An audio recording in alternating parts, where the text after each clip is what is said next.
უცხოელი ინვესტორებისთვის ღიაობა. ბიზნესისთვის მეგობრული გარემო, გამართული ინფრასტრუქტურა, იქნება ეს მაღალსიჩქარიანი ინტერნეტი, თანამედროვე ოფისები თუ მაღალი ხარისხის საოფისე ინფრასტრუქტურა. ამ თემებს ასახელებენ თურქი ინვესტორები პოლონეთში ინვესტირების ზრდის მთავარ მიზეზებად.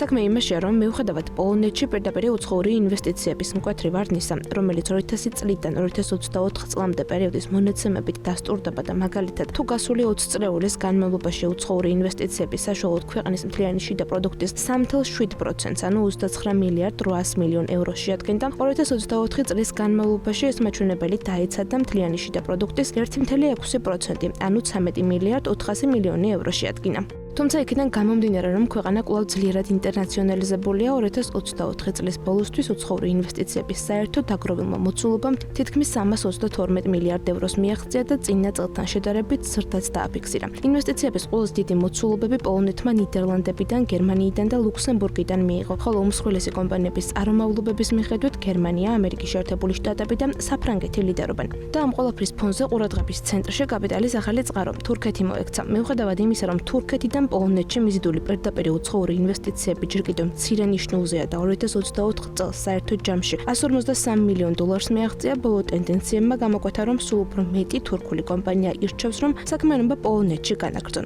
ამის განმაპირობებელ ფაქტორებს შორის ერთ-ერთ მთავარ მიზეზად პოლონეთის ევროკავშირის წევრობას და ამით უზრუნველყოფილ რეგულაციურ სტაბილურობას ასახელებენ. მნიშვნელოვან ფაქტორად სახელდება განათლების სისტემად. ძლიერი უნივერსიტეტების ეკოსისტემა პოლონეთის უდიდესი უპირატესობაა და აქ სწავლის დასრულება ხშირად სტუდენტებს 10 წლიანი ან უვადო სამუშაო ნებართვის მიღების შესაძლებლობას აძლევთ. ამის შესახებ FAF გლობალის თურქული კომპანიის გენერალურმა დირექტორმა უტკუ სარპერმა ევრონიუსს განუცხადა. რეალურად ის ფაქტი, რომ პოლონეთში პირდაპირ უცხოური ინვესტიციები წლები აიკლებს, იმითაცაა გამპირობებული, რომ ეს ქვეყანა უკრაინისა და ბელორუსის მეზობლობიდან გამომდინარე ფრონტისპირა სახელმწიფოდ აღიქმება. ამ საკითხთან დაკავშირებით კი სარპერი აცხადებს, რომ გარკვეული შფოთვის არსებობის მიუხედავად კაპიტალი და ბიზნესი იქ მიდის, სადაც სტაბილურობა და უსაფრთხოების რეალური განცდაა. მისივე თქმით, გეოპოლიტიკური დაძაბულობის მიუხედავად პოლონეთიდან მსხვილი ევროპული მოთამაშეები არ გასულან. პირიქით აქტიურები რჩებიან გერმანული, სკანდინავიური და ავსტრიული კომპანიები, ასევე ისრაელელი ინვესტორები, რომლებიც ყველაზე ფრთხილ და გრძელვადიან მოთამაშეებად ითვლებიან. მისივე შეფასებით პოლონეთი სტრატეგიულად ძლიერ პოზიციაშია. ნატოს წევრი, ცენტრალურ და აღმოსავლეთ ევროპაში ყველაზე დიდი ეკონომიკითა და მოსახლეობით. ის რეგიონში საკვანძო ლოგისტიკურ და პოლიტიკურ როლს ასრულებს.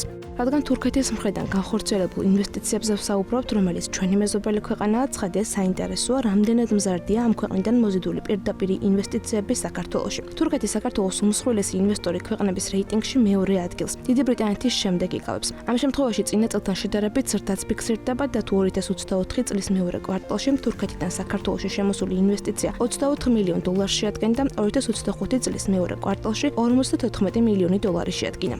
შედეგად ასეთ რეიტინგს ვიღებთ. იმ ქვეყნებს შორის, სადაც თურქეთი ყველაზე დიდ ინვესტიციებს ახორციელებს, პირველობას პოლონეთი იკავებს, მეორე პოზიციაზე საქართველოა, რომელსაც აფრიკის ქვეყნები მოყვებიან, შემდეგ კი აზერბაიჯანი და ცენტრალური აზია. თურქეთის მთავარ სავაჭრო პარტნიორებს შორის კი გერმანია, ამერიკის შეერთებული შტატები, დიდი ბრიტანეთი და ერაყი ხვდებიან. უშუალოდ იმპორტის ნაწილში კი ყველაზე დიდი ღირებულებისა და მოცულობის იმპორტს თურქეთი, ჩინეთიდან და რუსეთიდან იღებს.